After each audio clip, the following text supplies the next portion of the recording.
আসসালামু আলাইকুম। আশা করি সবাই ভালো আছেন। আজ বাজারে ডিমগুলো সেল করে আসলাম।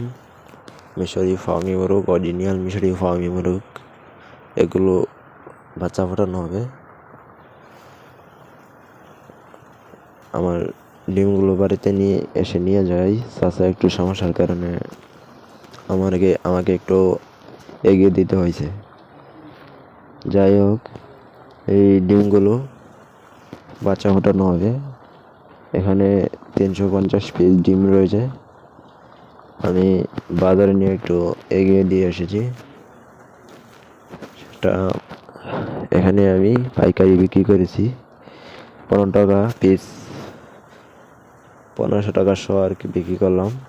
যাই হোক, এগুলো কোনো খাবার জন্য নয়, এগুলো বাচ্চা ফোটানো হবে মিশরি ফার্মি মোরগ। যাদের মিশরি ফার্মি মোরগের বীজ ডিম লাগবে তারা যোগাযোগ করতে পারেন।